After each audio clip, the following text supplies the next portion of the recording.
धर्म चक्रवर्ती देवादिदेव परमात्मा महावीर स्वामी, परम पुण्य के उदय से परमात्मा के शासन के अंदर में हम सभी को जन्म प्राप्त हो चुका है और ज्ञानी भगवान वर्तमान भव में हमें मिले इस जन्म को चार रूप से दुर्लभ बताते हैं।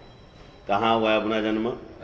आर्य देश में, आर्य कुल में, जैन कुल में मनुष्य के रूप में जब हमने जन्म प्राप्त कर लिया है तब हमें समझाते कि भाग्यशाली चार गति के संसार में इससे श्रेष्ठ दूसरा कोई जन्म नहीं है और ऐसा श्रेष्ठ जन्म अगर आपको मिल गया है तो इस जन्म में और कुछ भी करने की आवश्यकता नहीं है।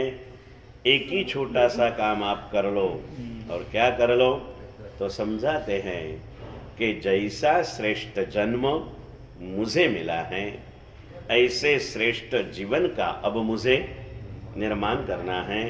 ऐसा एक छोटा सा शुभ भाव इस छोटे से हृदय के अंदर में आप जागृत कर दो और ऐसा एक छोटा सा शुभ भाव अगर इस छोटे से हृदय में जागृत हो जाए तो जीवन में बहुत बड़ा परिवर्तन आ सकता है। लेकिन रोज समझा रहा हूँ वैसे कि जीवन को श्रेष्ठ बनाने की बातें करना बड़ी आसान है, वास्तव में अगर जीवन को श्रेष्ठ बनाना हो तो उससे भी आसान है। लेकिन अब मुझे मेरे जीवन को श्रेष्ठ बनाना ही है ऐसा दृढ़ संकल्प करना बहुत मुश्किल है और संकल्प रहित साधना यानी नींव बिना की इमारत जो दिखने में सुंदर हो सकती है रहने में निश्चित रूप से जोखमी होती है।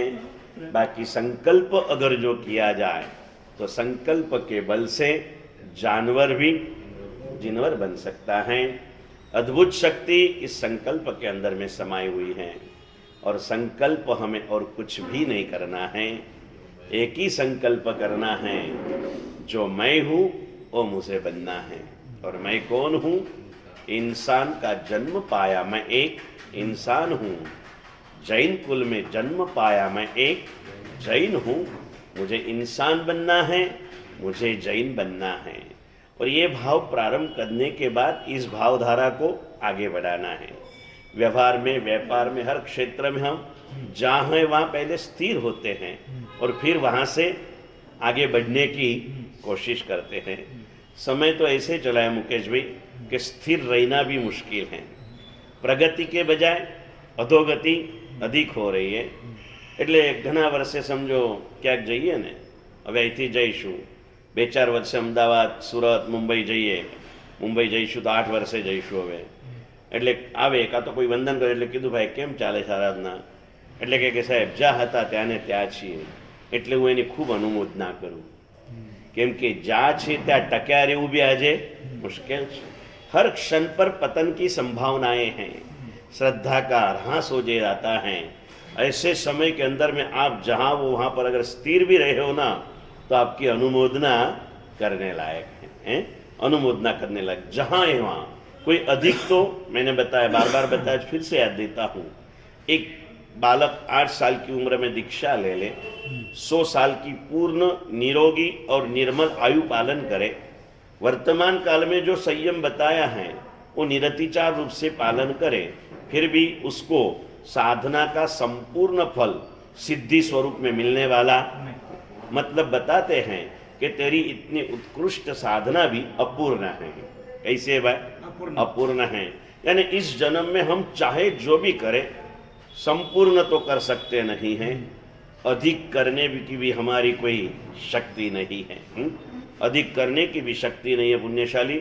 लेकिन जो हो सकता है उसमें अगर प्रमाद न करे और यथाशक्ति प्रवृत्ति करे और प्रवृत्ति से भी आगे बढ़े। प्रवृत्ति में मन कहीं ना कहीं रुकता है, कहीं ना कहीं थकता है, क्योंकि प्रवृत्ति काया से होती है और काया को रोकने वाला भी अधिकतर तो मन ही होता है। तो मन को कहना ठीक है भाई तू काया को रोक देता है तो ठीक है, कम से कम तू तो चलते रहे। और इसलिए 2-4 रोज के पहले बात किया था कि उपाध्याय जी महाराज ने बताया कि प्रभु और कुछ करने के लिए समर्थ नहीं हूँ, एक ही चीज बची है, हृदय से तेरा प्यार करते चलो। क्या करो भाई? हृदय से तेरा प्यार। आज इस क्षण तेरे प्रति, मतलब तेरे शासन के प्रति, शासन मतलब सुदेव, सुगुरु, सुधर्म। सुदेव भगवान को समझते हैं, सुगुरु गुरु को समझते हैं। धर्म कोई क्रिया में नहीं होता, धर्म धर्मियों के अंदर में स्थिर होता है। धर्म मतलब मेरे साधर्मिकों के प्रति जैसी भक्ति प्रभु तेरे प्रति है, ऐसी ही भक्ति मुझे उनके गुरु, तेरे शासन के गुरु भगवंतों के प्रति और तेरे शासन के आराधकों के प्रति आज मेरे हृदय में जो सद्भावनाएं हैं, जो भक्ति भावनाएं, वो हर क्षण में बढ़ती रहे। कैसी बढ़े? वो कहावत आती है ना, दिन दो गुनी रात चौगुनी। ये भावधारा बढ़ती रहे, इस भावधारा में चलते रहो, खोजते रहो, हर जगह पर चलते रहो। बस कुछ न कर सको तो कम से कम एक शुभ भाव की धारा से, और मैं कई बार कहता हूं, अनंत तीर्थंकर परमात्मा सिद्ध दशा साधना से प्राप्त होती है, लेकिन अर्यंत पद भावना से प्राप्त होता है। अर्यंत का शब्दार्थ जो है कि भाई जिन्होंने अंतर शत्रुओं को हन दिया, तो वो सभी केवल ज्ञानी भी अर्यंत हैं, सभी सिद्ध भी अर्यंत है। लेकिन अर्यंतों के अंदर में हमारी जो कल्पनाएं हैं वो तीर्थंकर स्वरूप में है। कौन से स्वरूप में? तीर्थंकर स्वरूप में। ये तीर्थंकर पद, ये अर्यंत पद साधना से नहीं मिलता है, भावना से मिलता है।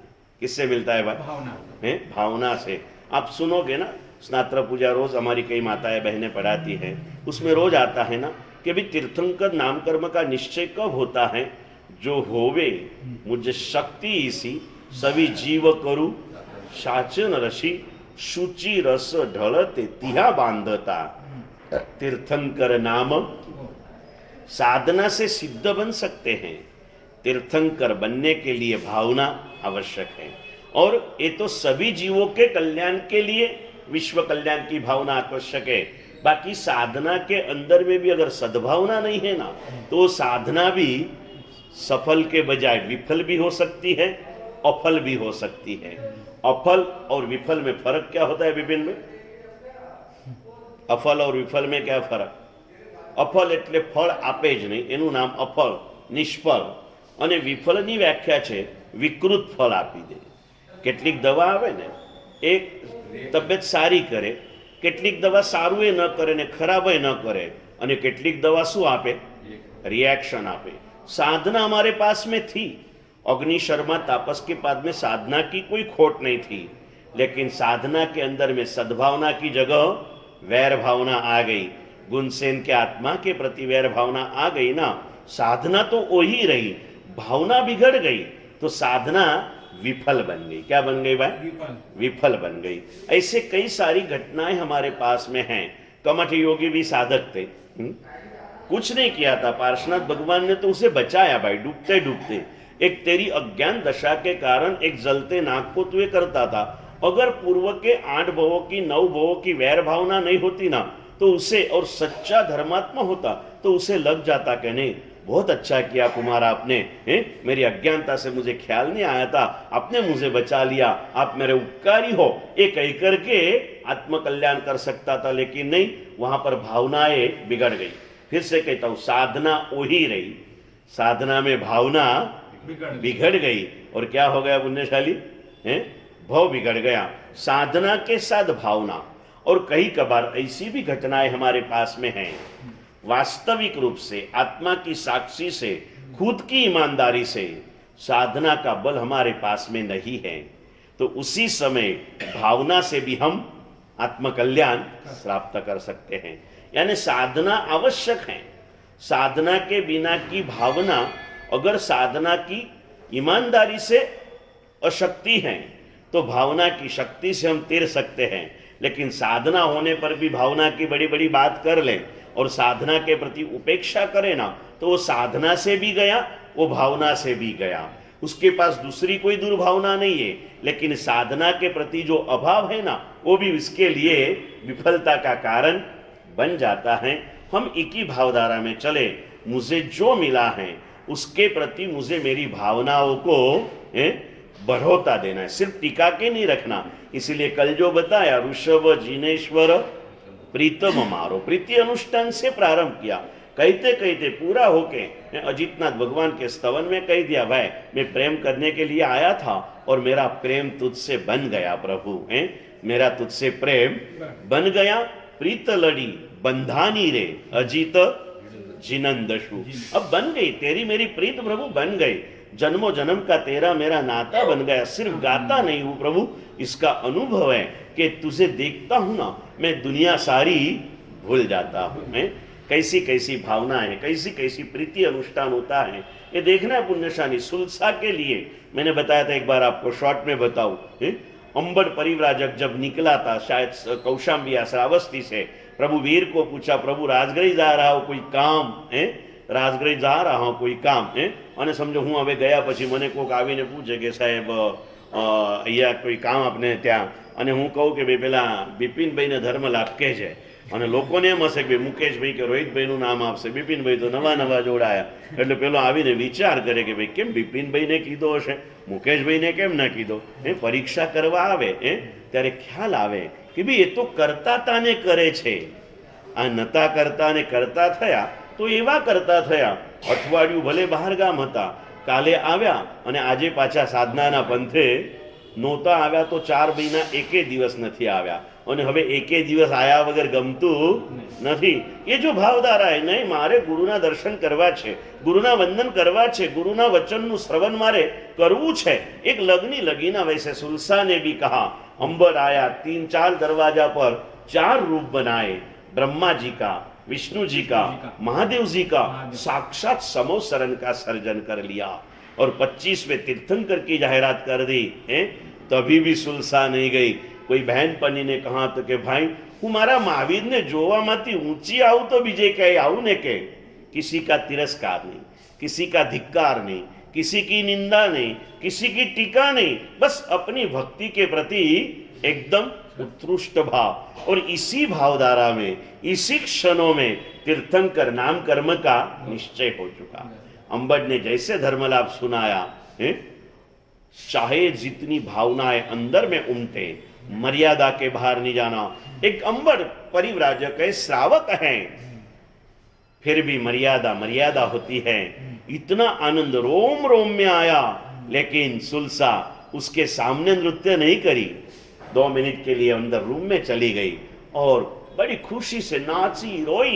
जब तक दिल नाचता रहा, शरीर नाचता रहा, वापस आकर के फिर परिव्राजक से बात की, मेरे प्रभु कैसे है, मेरे प्रभु को कैसा है, ऐसा अगर हो जाए, काले उठीने कदा दूर थी कोई आवी जाए, અહીંથી ને અહીંથી જ આવે, કિરણભાઈ મને વંદન કરવા આવે, રોહિતભાઈ કદાચ ના આવે ને મને પૂછે, એટલે હું કહું કે જો ત્યાં જવાનું થાય તો રોહિતભાઈને મારા ધર્મલાભ કહેજો। અને એ વખતે રોહિતભાઈ કોઈ બહુ મોટા સોદાની ફોન પર વાત કરતા હોય ત્યારે કિરણભાઈની વાત સાંભળે કે શું કહે છે, હા ભાઈ હા, પછી હું વાત કરી લઈશ સાહેબજી સાથે, કે પછી ફોન મૂકીને વાત સાંભળીએ, સાહેબજીએ મારા માટે શું શું કીધું, શું શું નહીં, કે ના કે। ઊભા રહેવાનું મન થાય કે ન થાય, सोचना है। ये तो अपन बैठे अपनी बात, किसी के भी लिए अगर प्यारे व्यक्ति का शुभ संदेश मिलता है, शुभ समाचार मिलता है, तो हमारा रोम रोम विकसित होना चाहिए।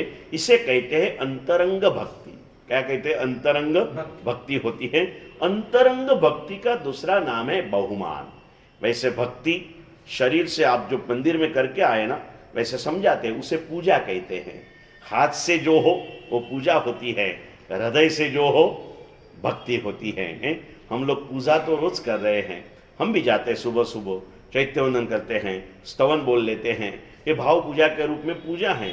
लेकिन पूजा तो हुई, भक्ति हमने भी की या नहीं की ये हमें भी पता नहीं है। हृदय की भक्ति को तो वही जान सकता है, लेकिन हम स्वयं भी जान सके, इस कक्षा तक हम चाहे तो पहुंच सकते हैं। निश्चित रूप से आत्मसाक्षिक भाव से आप सोच लीजिए, एक यहाँ पर बैठा हूं तो एक आध्यात्मिक सर्जन के रूप में आपको कह दूं, आज तक आप जो भी कर रहे हो वो पूजा स्वरूप है, भक्ति स्वरूप नहीं है। काय क्रिया स्वरूप है, भक्ति स्वरूप अभी अभ्यंतर मन तक ये भावनाएं पहुंची नहीं है। इतना होने पर भी आज इसी स्थिति में भी अधिक धर्मी कहे जाने वाले मुकेश भाई भी जो है ना पुण्यशाली, उनके हृदय में धर्म से भी अधिक शायद आज भी संसार की जिम्मेदारियों का आकर्षण अधिक रहा हुआ है। धर्म कर रहे हैं, अनुमोदना, लेकिन सबने अपने अपने लिए सोचना। मुकेश भाई का नाम इसलिए दिया कि अगर इनकी ये हालत है तो मेरी क्या हो सकती है, इनकी ये हालत है तो मेरी क्या हो सकती है, ये सोचना पुण्यशाली और अपने आप को। और याद रखना, कल वाला आगे रहे और आज वाला पीछे रहे, ऐसा कुछ भी नहीं है। अभी नई नई गाड़ियां तो अधिक गति वाली आई है ना। पुरानी गाड़ी लेके यहाँ से निकला हो कोई बंबई जाने के लिए तो वो सुबह 4 बजे निकलता है, नई गाड़ी वाला 8 बजे निकलता है, और उससे पहले तो नया आराधक पुराने आराधक से आगे जा सकता है, ऐसा कुछ नहीं है। अभी ये हमारे हेमेंद्र भाई अभी 2-3 साल से पांडुदना छोड़ के यहाँ पर आए, पुण्यशाली, आत्मा जागृत हो गई, एक के बाद एक, कोई परिचय नहीं था ना, न उनका मुझसे न मेरा उनसे, लेकिन धर्म चक्र तब से जो जुड़े ना, अट्ठम तब तक अखंडित रूप से साधनाएं करते रहे। हमारे किरण भाई थोड़े लेट जुड़े तो धर्म चक्र चूक गए, लेकिन उसके बाद भी कोई साधना उन्होंने छोड़ी नहीं, पुण्यशाली। ये अश्विन भाई, दूसरा कुछ हो या ना हो, प्रवचन करीब करीब अखंड भाव से सुन रहे हैं। उठ्या પછી અનુમોદના કરજો મુકેશભાઈ, અશ્વિનભાઈને કહેજો તમને ધન્યવાદ, આટલા વર્ષોથી હું અહીંયા રહ્યો છું પણ તમને ક્યારે આવા 4 મહિના વ્યાખ્યાનમાં આવતા જોયા નથી, આ વખતે તમે આવ્યા અને પછી કહેજો થોડું મેનુ મારવાનું, આ તો દર્શન વલ્લભ મહારાજ હતા, તમારી દીકરીએ નાના માને ભાઈ મહારાજ માનેલા હતા એટલે એના હિસાબે તમે આવ્યા, બાકી તમે કઈ આવો એવા મેનુ મરાય ને ભાઈ, કે કર્યું એટલી અનુમોદના કરાય, શું કરાય? મહેના ના મારશો કોઈને, જે જ્યારે જેટલું કરે એની શું કરો ભાઈ? અનુમોદના. હવે કર્યું હોય તો કહેતા શું કહેવાનું? કિરણભાઈ, આ વર્ષે તમે મોડા પણ જાગ્યા, પણ પછી તમે જાગતા જ રહ્યા ને, હવે આવા જાગતા જ રહેજો, એવી અનુમોદના કરો, એટલે એની ભાવધારા વધે. સમજ્યા કે નહીં? આવે કે ન આવે, તમને શું કહો, અમે નડિયાદમાં હતા રોહિતભાઈ, અને અહીંયા હવે તમને લોકોને કઈ રીતે સમજાવવા મને ખબર નથી પડતી, ઘણા એવા પુण्यशाली છે, एक बार अगर आराधना करने का भाव हृदय में हुआ ना, તમે એક વાત તમને એક વાક્ય કીધેલું હતું કે ધર્મ ન કરવો હોય તો બહાના 1000 છે, કરવો હોય તો રસ્તો હાજર છે. મુંબઈ, સુરત, અમદાવાદ આ ગામોની અંદરમાં લોકોને પ્રેક્ટિકલ પ્રોબ્લેમ, તમારે તો અહીંયા ઘર, અહીંયા ઉપાશ્રય, અહીંયા દાદા બેઠા છે, અને અત્યારે તમે મારી સામે બેસેલા. બિપિનભાઈને બી કહું, એક સ્ટેજ હજી આગળ વધો, સવારના સામાયિકમાં આવી ગયા, સાંજના પ્રતિગમનમાં પધારો, ઠીક છે, હજી એમના પર્સનલ લાઈફનો મેં બાયોડેટા નથી લીધો, મને મળી લેજો, ટાઈમ ટેબલમાં કંઈક ફેરફાર થઈ શકે તો કરી લેજો. એ લોકો નથી જતા, તમને શું કહું, આવો તમે એકવાર. શત્રુંજય શંકેશ્વરની કોઈ તુલના નથી કરતું, એ શાશ્વતા તીર્થો છે, એ મહાતીર્થો છે, એનું નામ બી લઈએ ને તો આમ રોમરાજી વિકસવલ થઈ જાય. શંખેશ્વર જવાનું છે, કોઈ તમને કહે ને ખાલી તોય કહીએ ભાઈ દાદા દર્શનમાં મને યાદ કરજો, એવું કહી દઈએ આપણે, એવા ભાવ સાથે આપણે જઈએ પુણ્યશાળીઓ. પણ એકવાર આ ભિવંડીથી માંડીને ઠેઠ વિરાર સુધી ઉપાશ્રયોમાં સવારમાં તમે છે ને યાત્રા કરવા જાઓ, સવારના 5 થી 8 સુધીમાં, 9 વાગ્યા સુધીમાં જાઓ. કેટલીય જગ્યાએ વડીલોની, યુવાનોની પાઠશાળા ચાલે છે. કોની પાઠશાળા ભાઈ? યુવાનોની પાઠશાળા. એવી પાઠશાળા ચાલે રોહિતભાઈ, આજે લગભગ 10-15 વર્ષથી આ ચાલુ થઈ ગયું. ત્યાં જે લોકો આવ્યા ને, જેને ગુરુવંદન નહોતું આવતું ને, એ લોકો આજે 6 કર્મગ્રંથના પદાર્થો સુધી પહોંચી ગયા. જેને નવકાર મંત્ર વાંચવામાં પણ તકલીફ પડે ને, એ લોકો સંસ્કૃત ને પ્રાકૃત ભણતા થઈ ગયા, અહીં સુધી પહોંચ્યા. જવા દો, આગળ વધો. જ્ઞાન માર્ગ કરતાં પણ ક્રિયા માર્ગ અધિક છે. જ્ઞાન પણ ક્રિયા માટે જરૂરી છે. અગર જો ક્રિયા કરવી જ નથી ને તો જ્ઞાન કંઈ વિશેષ લાભકર બનતું નથી. ઘરમાં ગાડી જ નથી તો પેટ્રોલનો ટેન્ક ભરવાનો મતલબ શું?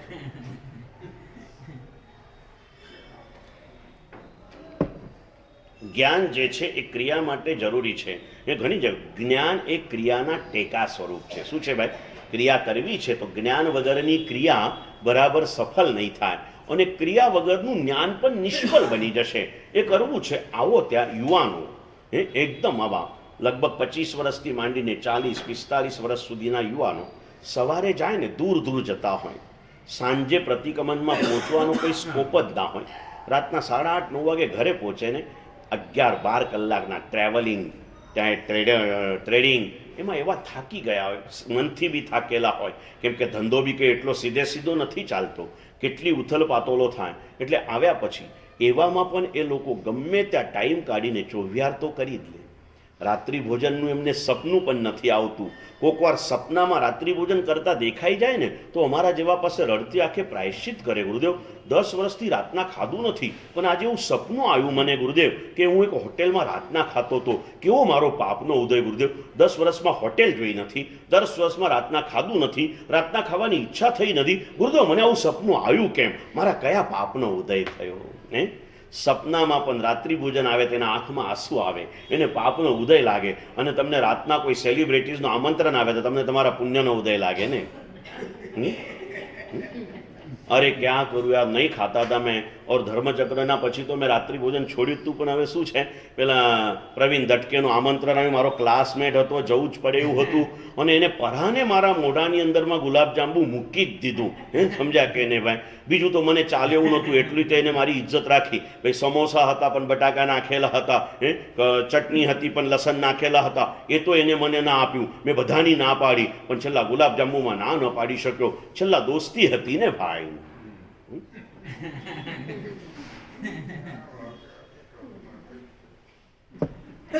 लगता तो एक भी नहीं, શું કે शॉट क्या मारते रहते, अगर लगा होता तो इतने लेट तो नहीं आते ना, कम से कम.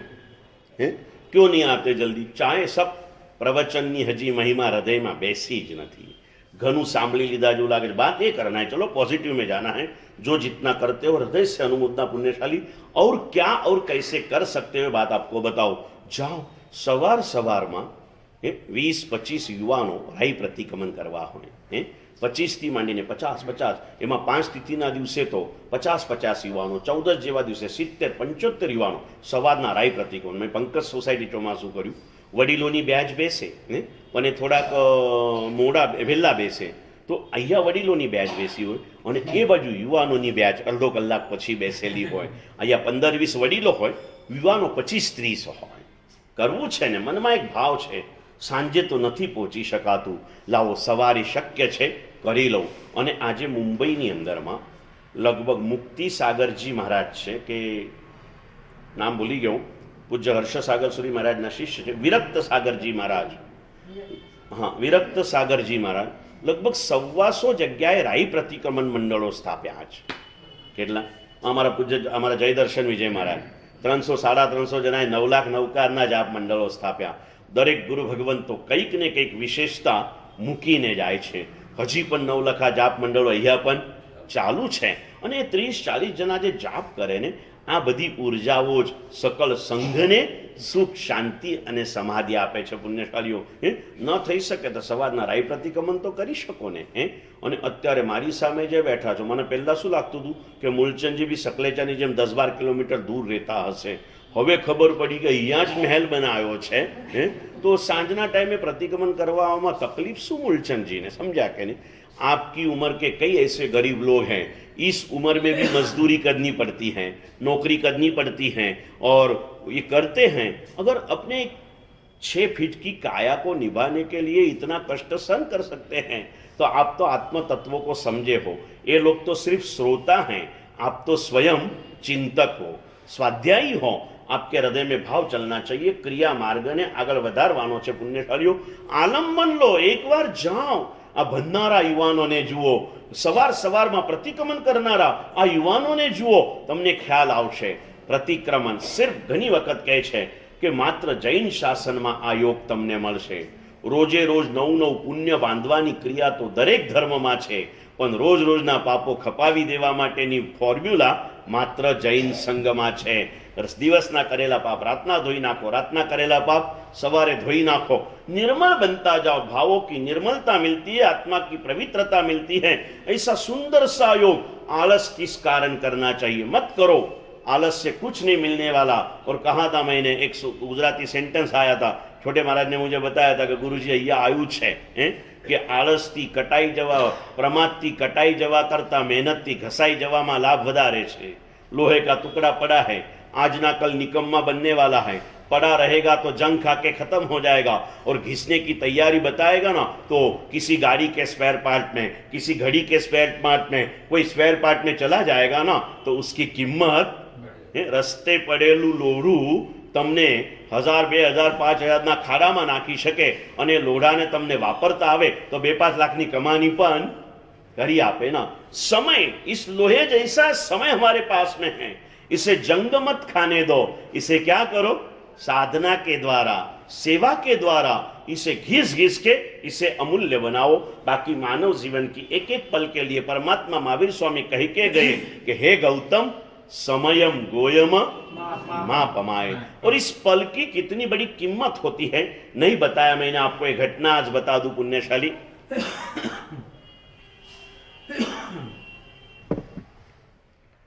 विक्रमादित्य राजा अभी धर्म नहीं पाए थे, उदारता पहले से थी, यौवन था, बड़ा साम्राज्य मिला, वासुदेव नहीं थे, फिर भी अपने कंधों के जोर पर और भाग्य के सहारे 3 खंड के राजा बन चुके।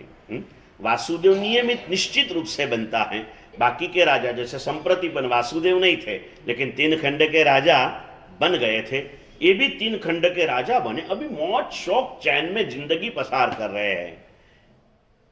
उनके ही हमारे यहां राज परंपरा में भी, राज परंपरा से अधिक गुरु परंपराएं थी। कौन सी परंपराएं थी भाई? गुरु परंपरा है। रामचंद्र जी को वो देखो ना तो वशिष्ठ के चरणों में नतमस्तक थे। ऐसी कई घटना है। कुमारपाल के सिर पर हेमचंद्राचार्य जी थे, अकबर के सिर पर हीर विजय सूरी जी थे, विक्रमादित्य के सिर के ऊपर सिद्धसेन दिवाकर सूरी, ये सब बाद में आए हुए।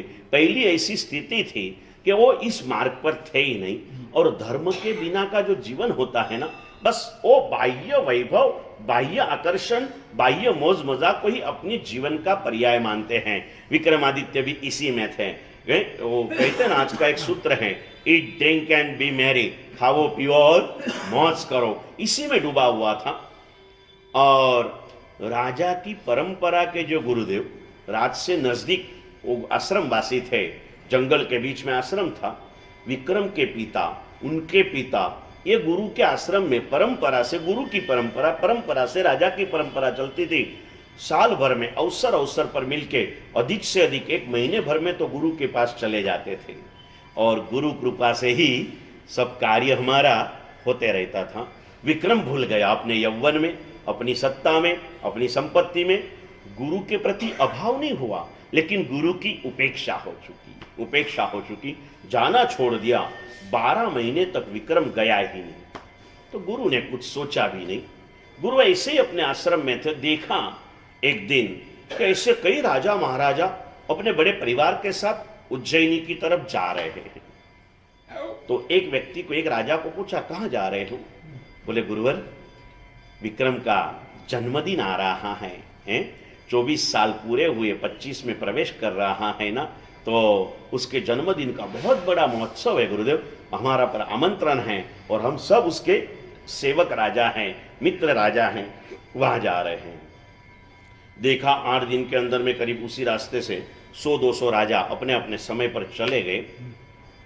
अभी जन्म का दिन जान लिया था, 8 दिन का महोत्सव था और दिन गिनते रहे गुरुदेव।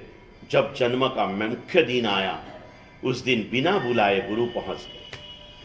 गुरु वहां पर पहुंच गए, जाके गए, जैसे गुरु को देखा, बड़ा गीत नृत्य का पूरा माहौल जमा हुआ था। तो ऐसे में गुरु आ जाए तो कैसे लगे आपको? अच्छा लगे कि डिस्टर्ब लगे? सच कहते हो, सच कहते हो। हमारा मेहता परिवार નું गेट टुगेदर થઈ ગયું। હું બહુ લાંબો મેં કીધું બિપિનભાઈ ને, નજદીક ક્યાં હોત તો હું આવી જાત, સમજ્યા કે નહીં?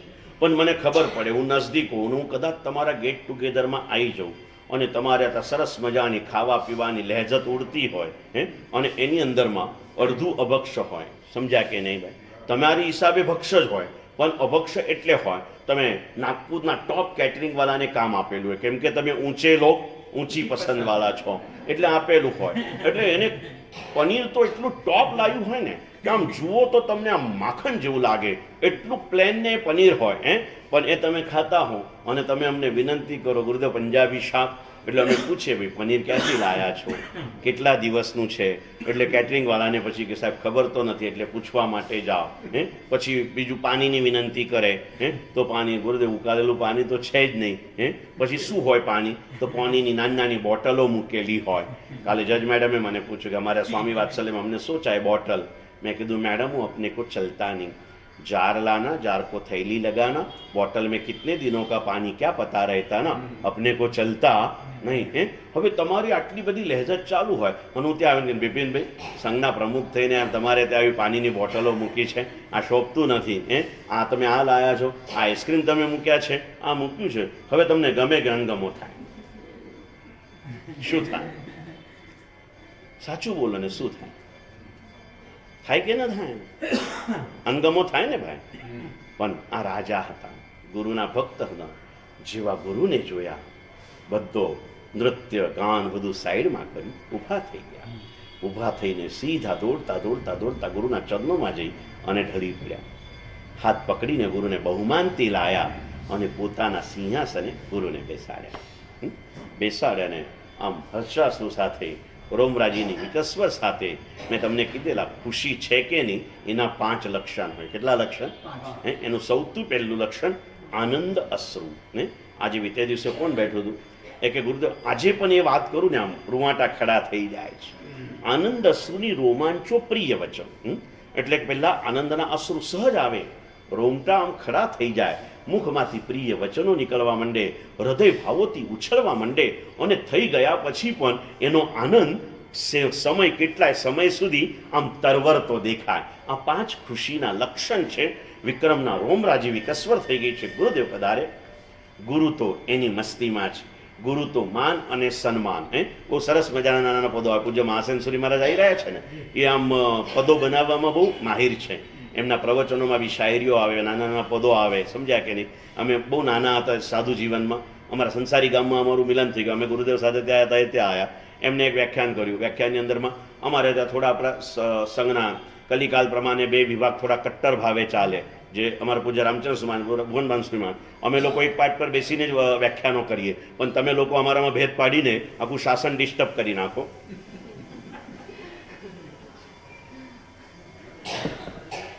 હા, એટલે એમને એક નાનકડું વાક્ય કીધું, હજે મને યાદ હોય. નાના નાના પદો હોય પણ એની અંદરમાં બહુ મજા લખેલું હોય. એ કે જુઓ ભાઈ, સાધુ કોને કહેવાય? તો કે કોઈ વંદે, કોઈ નિંદે, સદા રહે આનંદે. કોઈ વંદન બી કરે, કોઈ નિંદા બી કરે, સાધુ સદા આનંદમાં રહે. અને આ પરિસ્થિતિમાંથી ઘણી વાર ગુજરવાનું થઈ ગયું, સમજવાના પુણ્ય ચાલ્યું અને રહેતા જ રહીએ. પણ વિક્રમને કંઈ ન થયું, આનંદ છે. સાધુ પોતાની મસ્તીમાં બેઠા છે. એને કીધું, ગુરુદેવ બી બહુ સમજદાર હોય, આવા સમયમાં વધારે ન રોકાય, સમય જોઈને નીકળી જાય. એમને ખબર છે સંસારી ગમે તેટલો ધર્મી હોય ને, પણ એના હૃદયમાં સંસારનું આકર્ષણ તો અધિક રહેવાનું. એટલે ગુરુદેવ એક પોતાની જૂની જાણીતી ઝોળીની અંદરમાં એક ફળ લાવેલા. એ ફળ કાઢી અને રાજાના હાથમાં ધરી દીધું. ફળ જોવું ના ગમે, આમ ફનસ જેવું મોટું ફળ, ઉપરથી બધું કાબર ચિત્રો, જોવું ના ગમે એવું. અને એ ફળ લઈને રાજાના હાથમાં આપ્યું. રાજાએ ખૂબ ભાવથી ગ્રહણ કર્યું અને યોગી આશીર્વાદ આપ્યા. રાજન ચિરંજીવી ભવ, વિજયી ભવ, જે એમના ભાષામાં કે બધા આશીર્વાદ આપ્યા. ગુરુ નીકળી ગયા. ગુરુને મૂકવા રાજમહેલના દરવાજા સુધી ગયા. ગુરુ તે પાછા આશીર્વાદ આપ્યા.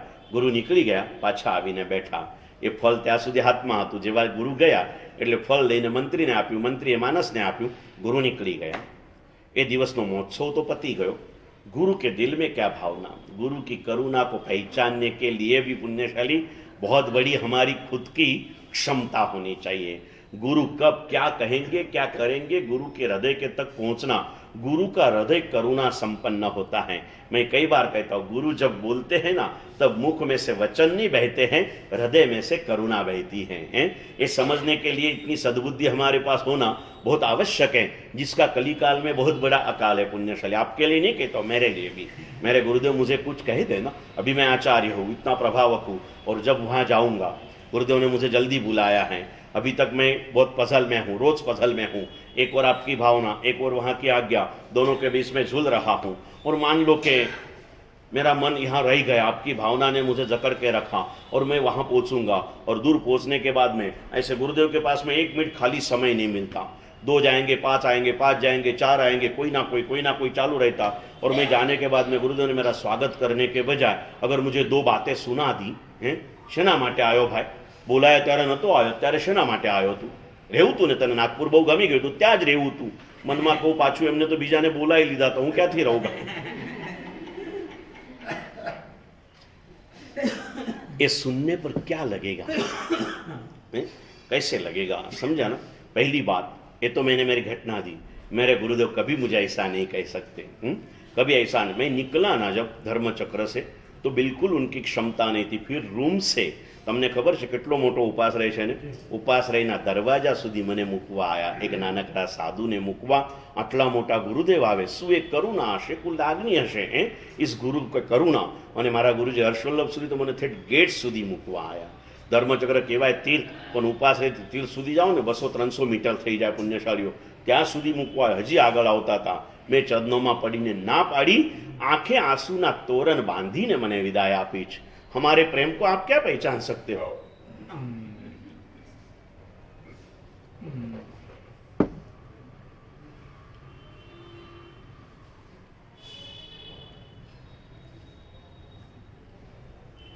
ऐसी कई प्रेम की धाराओं को छोड़ करके या तो फिर उस प्रेम धारा में बहते हुए हमारे साधु भगवंत यहाँ पर आते हैं पुण्यशाली। पूज्य गच्छाधिपति હતા ને, વિક્રમની વાત ચાલુ છે, ભૂલી જવું તો યાદ કરજો। સંઘવાલા વિનંતી કરવા આવે એટલે બેસાડે, પછી પૂછે શા માટે લઈ જવા છે ભાઈ, સાધુ તમને શા માટે જોઈએ છે? સાહેબ આરાધના કરાવવા માટે। તો કે શું આરાધના કરશો? એટલે પેલા ચૂપ થઈ જાય, એ કે જો ભાઈ મારો સાધુ ત્યાં આવશે, એ જે કે એ કરાવવાની તમારી તૈયારી હોય તો મારા સાધુને લઈ જજો। તમારે તમારી મનમાની કરવી હોય તો મારો સાધુ મારી પાસે આરાધના કરે જ છે, એને કંઈ તારી પાસે આવવાની જરૂર નથી। સમજો ને ભાઈ, મારે એને પરાને મોકલવા પડે છે, રડી રડીને મોકલવા પડે છે, એ રડતા હોય અને અમારે એમને મોકલવા પડે છે। જો આવ્યા પછી તમારે એનું માન અને મન સાચવવું હોય તો લઈ જજો, બધું કે।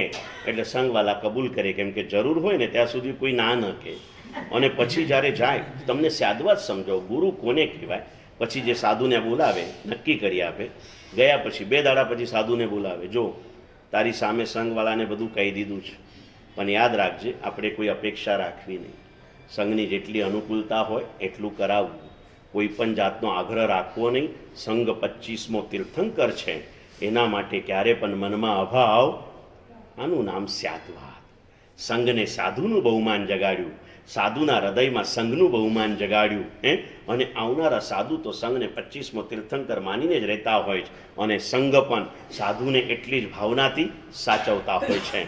બાકી થોડું ઘણું તો અપ ડાઉન તો ચાલ્યા કરે, એનું કોઈ કંઈ નથી। પણ આ થાય કहीं ना है, गुरु गए, महोत्सव पूरा हो गया उस दिन का।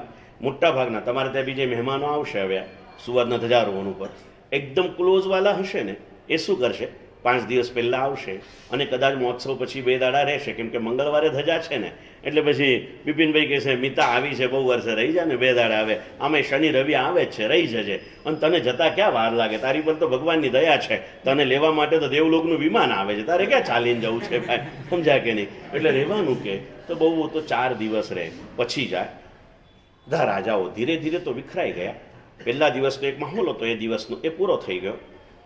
महापुरुषों के महोत्सव मूल दिन से आगे पीछे चलते रहते हैं, मूल दिन से आगे पीछे चलते रहते हैं।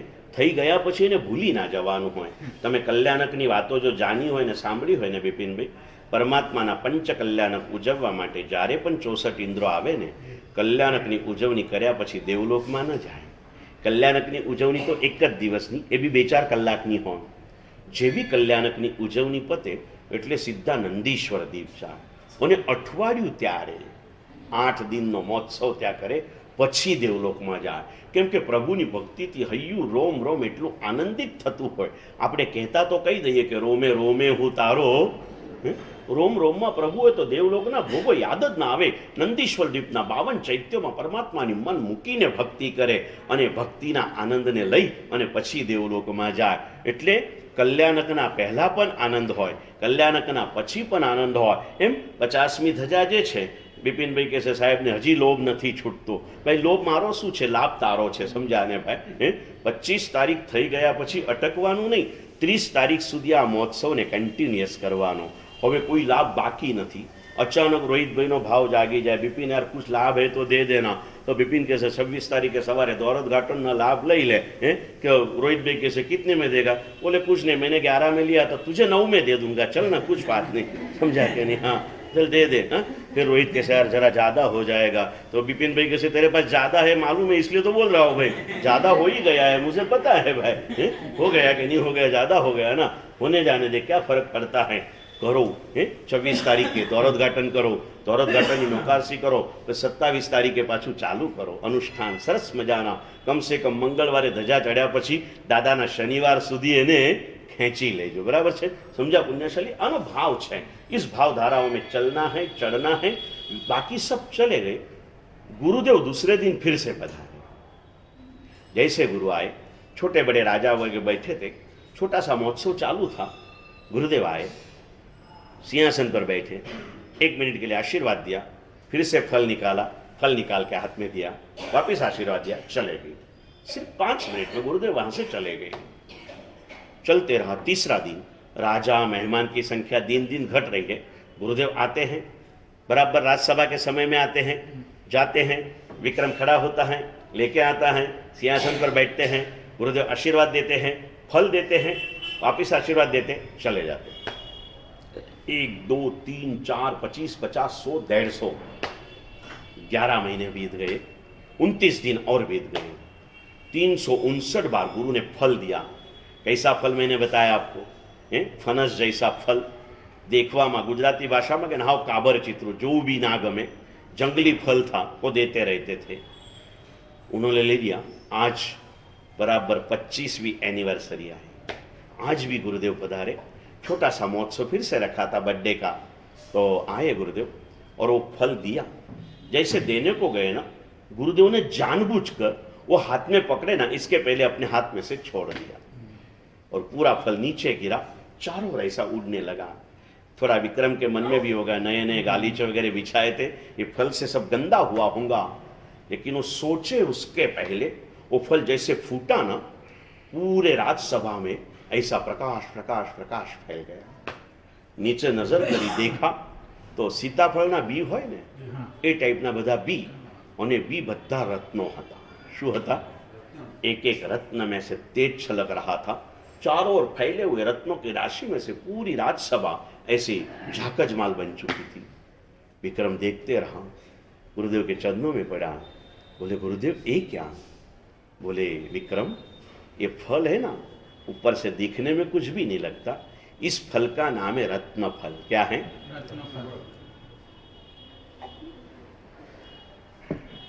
एड्रेस आपको मंगाओ दादानी धजा में?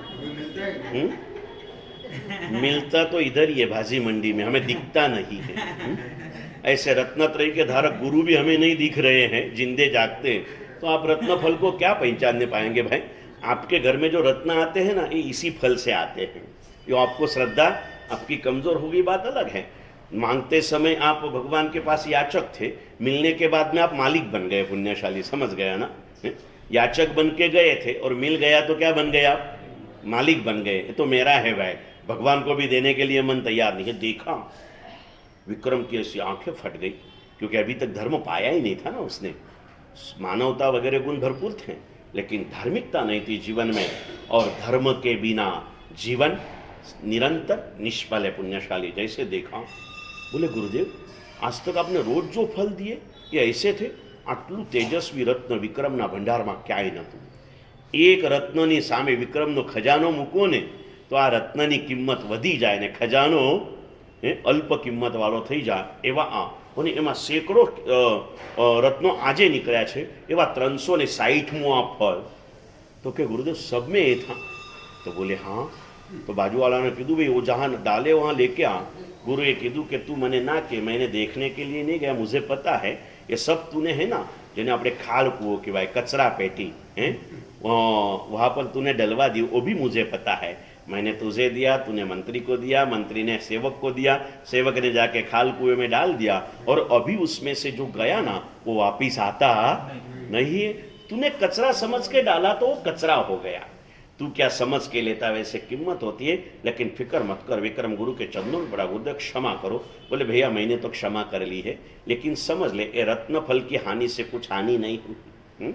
ये 360 रत्नफल बिखर गए, इससे कोई हानि नहीं हुई। लेकिन तुझे एक बात बता दूं विक्रम, कि ये 360 रत्नफल में जितने रत्न थे, ये सभी रत्नों के फल को एक साथ में रख के अगर उसकी कीमत करो ना, उससे अधिक कीमत मनुष्य जन्म के एक एक पल की होती है। रत्न फल से अधिक कीमत मनुष्य जन्म के पल की होती है, लेकिन हमें इस पल की कोई कीमत नहीं है। हम पल के अंदर में फंस गए, लेकिन पल को समझ पाए नहीं पुण्यशाली।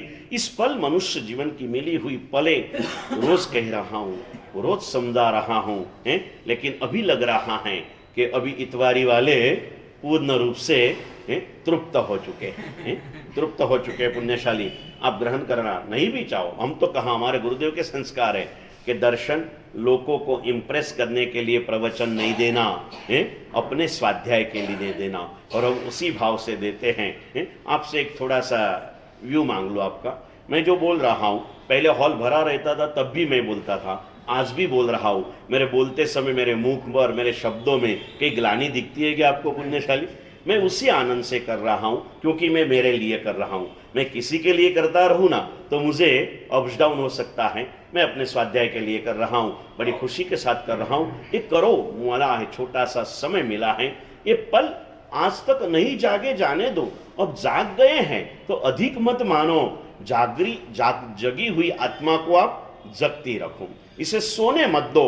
मां स्वह जज्ञव्य, वैराग्य शतक में लिखा कि जीव, ये मिला है अवतार तुझे, तू इस जन्म के 50, 60, 70 साल का गणित मत कर, करोड़ों जन्मों के पश्चात तुझे ये जन्म मिला है। फिर से एक बार याद करें, इस जन्म की विशेषता है करोड़ों जन्म के पश्चात मिला। एक विचित्रता है, बहुत थोड़े समय के लिए मिला। लोग कहते हैं कि 100 साल के लिए मिला, लेकिन 100 साल पूरे होने में 100 साल लगे ऐसी कोई जरूरी नहीं है। अभी 2 दिन के पहले गडकरी जी का बयान था कि भाई कोरोना और युद्ध से अधिक मौतें वाहन अकस्मात में हो रही है। कोरोना और युद्ध से अधिक मौतें वाहन अकस्मात में हो रही है, और इसमें से भी करीब करीब भूलता न हो तो 80-85% 18 से 45 साल के भाइयों की हो रही है। इस एज ग्रुप की हो रही है। અને મોત ક્યારે આવશે એની खबर पड़ती नहीं, है ना। अगर मौत आना है आएगा, आप शांति से जी रहे हो, अगर कोई तकलीफ हो जाए तो मौत के लिए कभी डरो मत, मौत तो आएगी आएगी और आएगी। प्रभु ने कहा तू चाहे ना तो जन्म से डरना सीख। किससे डरना सीख भाई? जन्म से डरना सीख। और इसीलिए मैंने बहुत बार आपको कहा था, गुरुदेव ने जैन की 108 व्याख्याएं बताई है। उसकी छोटी सी बुक जैनत्वनी नौकार वाली 108 व्याख्या, इसलिए उसका नाम नौकार वाली दिया। उसमें एक लिखा है कि जन्म से जो डरे वो जैन होता है, पाप से डरे वो आर्य होता है, जन्म से जो डरे वो जैन होता है, पापों से अविरति से डरे वो साधु होता है, और पूरे कर्म से डरे वो सिद्ध बन जाता है। ऐसी परिभाषाएं लिखी है। जन्म से डरना है, बाकी मृत्यु आए घबराओ मत। बेड रेस्ट में भी आ सकता है, हिलते चलते भी आ सकता है। मौत आकर के कोई आपको डरा दे के भाई હવે તો તમે જવા જેવા થઈ ગયા, કેવું થશે તમારું, કેમ થશે, तो कहना भाई मैं मौत से कभी डरता नहीं हूं। मौत तो जीवन का एक पर्याय है। आखिर में कहूं तो जीवन की परीक्षा है। मैं जीवन में कैसे जिया था उसकी परीक्षा मौत के समय पर होती है पुण्यशाली। और इसीलिए मृत्यु के लिए डरने वालों के लिए एक सुंदर सी 4 पंक्तियां एक कवि ने लिखी है कि भाई मौत से घबराना नहीं। किरीट भाई क्या लिखा?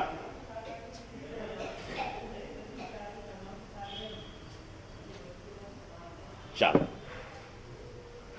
बहुत सुंदर पंक्तियां लिखी विपिन भाई कि मोत केरा नामती घबरावू तेवो हूं नथी। मोत केरा नामती घबरावू तेवो हूं नथी, बीकथी व्यवहार चूकी जावू तेवो हूं नथी। भाई आ तो व्यवहार छे, આવ્યા છે તો જવાનું છે, અને કોને દેવાનું છે જીવન? જેને દીધું એને। બહુ સુંદર મજાની પંક્તિઓ લખી અજીતભાઈ કે મોત કેરા નામતી ઘબરાવું તેવો હું નથી, બીકથી વ્યવહાર ચૂકી જાવું તેવો હું નથી। આપ્યો છે પ્રભુએ 4 દિન માટે જાન ઉધાર, આપ્યો છે પ્રભુએ 4 દિન માટે જાન ઉધાર, પાછો આપતા અચકાવું તેવો હું નથી। पाछो आपता अचकाऊ तेवो हो नहीं। अगर ये जान मुझे प्रभु ने दी है तो आपके घर का धन आपको किसने दिया है? और ये संगनी मन आपको किसने दिया है? किसने दिया? मन બાકી કુછ દો યા ન દો. હું ઘણી વખત કહું બિપિનભાઈ, બધાને કહેજો, કટકે તમે મારી વાતને મેસેજ રૂપે મૂકજો કે ભાઈ પ્રસંગને પામીને આપવું ફરજિયાત નથી, પણ પ્રસંગની દરેક ઘડીમાં આવવું ફરજિયાત છે. આવવું ફરજિયાત. કંઈક સ્કીમ મૂકો, ચાલે છે. દિવ્ય ભાસ્કરમાં કૂપન સ્કીમ ચાલે છે, લોકમત સમાચારમાં કૂપન સ્કીમ ચાલે છે. એમ તમે બી સ્કીમ મૂકી દો કે ભાઈ 30 જાન્યુઆરીથી માંડીને 25 માર્ચ સુધી રોજ સવારે ધ્વજાના વરઘોડામાં જે આવશે એને કૂપનો આપો રોજ. અને કમસે કમ હું આચાર્ય છું ને, મારા ગુણ 36 કહેવાય, સમજ્યા કે નહીં? જેની 36 કૂપન જમા થઈ હશે એનું બહુમાન કરવામાં આવશે. જુઓ તો ખરા. અને કૂપન ક્યારે આપવાની? જ્યાંથી વરઘોડો નીકળવાનો છે ત્યાંથી એના નીકળે ત્યારે આપી દેવાની, પછી અધવચ્ચે આપવાની નહીં. આપો. અને પછી બહુમાનમાં શું આપશો ભાઈ? તો લખો, પહેલું બહુમાન ઉઘાતી કરવામાં આવશે, બીજા બહુમાનમાં ચરોડો આપવામાં આવશે, ત્રીજા બહુમાનની અંદરમાં 5 પ્રતિકમનનું પુસ્તક આપવામાં આવશે. એટલે પછી પેલા કહેશે, બિપિનભાઈ આ કૂપન સાચવજો ભાઈ. ઓઘોય તમે લેજો, ચરોવડોય તમે લેજો, ચોપડીએ તમે લેજો, એના સિવાય બીજું કંઈ મળે તો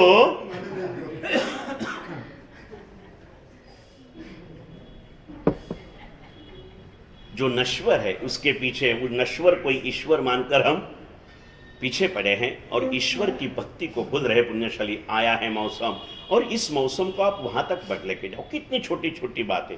अभी हमारे जतिन के बेटे की शादी है.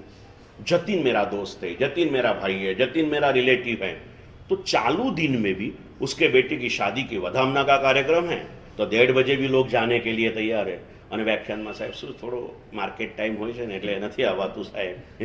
तो जतिन तेरा रिलेटिव है, और दर्शन वल्लभ मतलब जैन गुरु तेरे क्या है भाई? ये प्रभु क्या है? प्रभु की प्रभुता के अवसर पर क्या है ये सोचना है. अनुमोदना भी करूँ, थोड़ी सी जो कमजोरी है दूर करने के लिए बताओ. डॉक्टर पास जाओ ना એટલે કહેશે કે देखो भाई अभी ऑल इज वेल है, थोड़ी सी इतनी सावधानी रखना जरूरी है. હજી હમણાં પણ વાત થઈ, આજે બી વાત થઈ, કાલે બી વાત થઈ. કંઈક સારું થાય ને તો એને વાગોળવાની આપણી આદત છે. સાધ્વીજી ભગવંતના પાદના દિવસે સવારે જે માહોલ બની ગયો ને, સમજ્યા ને ભાઈ? એટલે અહીંયા કે 200-250 માણસ આવે, માનવાનું કે इतवारी संघ लगभग पूरे આવી ગયો. चालू दिन था, प्रैक्टिकल की बात करता हूँ. बच्चों की स्कूलें थी, बहनों को कुछ भी हो या न हो, बच्चों को पाठशाला कभी भेजना नहीं है और स्कूल में रजा कभी देना नहीं है. ये कलिकाल की माताओं का संकल्प है कि मेरा बच्चा पाठशाला में जाना जरूरी नहीं है, लेकिन स्कूल में तो उसने जाना ही चाहेगा, क्योंकि पाठशाला में बच्चा जाएगा ना तो मरते दम तक मेरे साथ में रहेगा. इसके बजाय अगर कॉलेज में जाएगा, पढ़ेगा, लिखेगा, कहीं बंबई जॉब को चला जाएगा, चेन्नई जाएगा, अमेरिका जाएगा, वो उसके जिंदगी में सुखी, हम हमारे राजा रानी. किसी को बच्चा साथ में चाहिए ही नहीं. साथ में चाहिए तो पाठशाला में रखोगे ना आप. आपको तो बच्चों को पढ़ा लिखा के क्या करना है भाई? हाँ, क्या करूँ, मेरे फ्रेंड का लड़का है ना गुरुदेव, अमेरिका में गया, कितना पैसा कमा रहा है. क्या गुरुदेव क्या बताऊँ आपको, अभी वो कितना पैसा कमा रहा है, उसको पूछ ये पैसा तुझे कितनी शांति दे रहा है, कितना सुख दे रहा है. तू सिर्फ चमक देख के ये मत कर.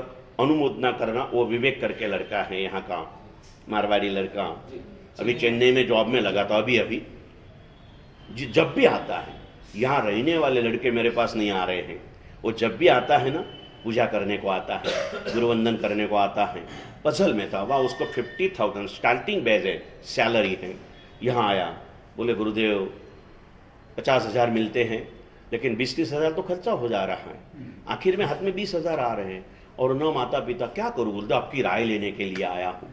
चेन्नई जाने वाला लड़का नागपुर के गुरु की राय ले रहा है, और नागपुर में रहने वाले को गुरु की कोई कदर नहीं है. घर की मुर्गी दाल बराबर, समझ गए ना. आया और उसने डिसाइड किया जॉब छोड़ रहा हूँ, जो भी मिलेगा લુખી સુકી રોટી. પેલો અમારી બાજુ કહેવાય ને ભાઈ, ચટણી રોટલો ખાઈશું પણ મા બાપની સાથે રહીશું. उसके दादा जिसने उसको बड़ा किया, तो इसने यहाँ रहने का नक्की किया. जो मिलेगा जैसे मिलेगा. गुरु को पूछ रहा है तो गुरु ने बताया, देख भैया अगर तुझे लगता है कि वहाँ जाने के बिना तेरा गुजारा भी संभव नहीं है तो मन मना के जाना पड़ेगा, लेकिन यहाँ रह के 2 टाइम की रोटी शांति से मिलती है, 2 जोड़ी कपड़े मिलते हैं. जीवन जीने के लिए क्या चाहिए किरण भाई? जीवन के सिर्फ 3 निशान, रोटी, कपड़ा और मकान. रोटी के लिए तुझे किसी के पास हाथ लंबा नहीं करना पड़ता है. तेरी शरीर की लज्जा को ढके ऐसे अच्छे वस्त्र तुझे मिल रहे हैं, तेरे मुख के ऊपर तू सफाई कर सके ऐसा निर्मल जल तुझे मिल रहा है, ठीक है ना। कोई संतूर साबुन नहीं मिल रहा तो भूल जा, जरूर भी नहीं है। मैंने कहा 40 साल से साबुन लगाया भैया, है ना। हमारे साधु साध्वी देखो ना, कभी कभार लोच वगैरह किया, राख वगैरह लगती है तो सफाई के लिए कुछ करना भी पड़ता है, कभी अभी आपका भोजन लेते हैं तो चमड़ी के रोग हुए तो कभी लगाना पड़ता। बाकी हमारे साधु 80-80, 90-90 साल के संयम में कभी पानी का हाथ भी मुंह पर घुमाते नहीं। क्या तकलीफ होती है भाई, कुछ नहीं होती है, ये करना है। मैंने कहा, उसने नक्की किया ये भावधारा में चलो, आप भी नक्की करो मेरे बालक को। लेकिन स्कूल में जाना था, बच्चों को स्कूल में भेजने की तैयारियां कर ली, सारी चीजें हो गई, और उसके बाद भी जो माहौल दिखा है, ये सुंदर सा माहौल उस दिन दिखा। सौथी पहला मुकेश भाई आ गया। मैं कीधु तपस्वीना महिमा ने समझे ने ये तपस्वी हो सके, स्वयं कायमी तपस्वी है ना, हमारे नागपुर के शाश्वत तपस्वी पुण्यशाली है, तो उनको मालूम है कि तप की महिमा क्या होती है, तप कैसे होता है। आकर के बैठे, अनुमोदना नागपुर संघ की हर प्रसंग के अंदर में आपकी उपस्थिति है अनुमोदना लायक है, आनंददायक है, और हम तो खुश है हर संघ में। मैंने 2-3 बार का आज फिर से कहता हूँ, मैंने बिपिन भाई को पर्सनल में भी कहा, बिपिन भाई आ उत्सव महोत्सव बद्दा श्रावको माटे छे, गृहस्थो माटे छे। हमने तो जिस दिन से दीक्षा ली ना, हमारे जीवन की हर क्षण उत्सव है। क्या है भाई, हमारे लिए तो उत्सव है, और इसी मस्ती में जीते हैं। आप लोग प्रसंग के बिना जुड़ते नहीं हो ना, इसीलिए बार बार प्रसंग खड़ा करना पड़ता है। आओ, इस निमित्त से आओ, इस निमित्त से आओ, इस निमित्त से आओ, ऐसा लगता है पुण्यशाली। कुछ ना कुछ करते रहो, और जिसको एक बार आदत हो जाए ना तो उसके बिना जमता नहीं। क्या कहूं, जिन्होंने जिंदगी में अपनी क्रिकेट में जिंदगी बिताई हो ना, હવે એ લોકોને બીજું કંઈ ફાવતું જ નથી બિપિનભાઈ, એટલે હવે કેટલી કેટલી નવી નવી લીગ નીકળે છે ભાઈ, વધારે રમી શકતા નથી, રમ્યા વગર ચાલતું નથી, એટલે 10-10ની લીગ નીકળી, સમજ્યા ને ભાઈ। હવે એમાં રમે કોણ, ગાવસ્કર ને કપિલ દેવ। હવે જેને દોડતા નથી આવતું, જેને ચાલતા નથી આવડતું, એ બી રમે, કેમ, એને આદત પડી ગઈ। હવે રમ્યા વગર ચાલતું નથી, શરીર અટકે છે પણ મન અટકતું નથી ને। સાધના કે ક્ષેત્ર में यही नक्की करो।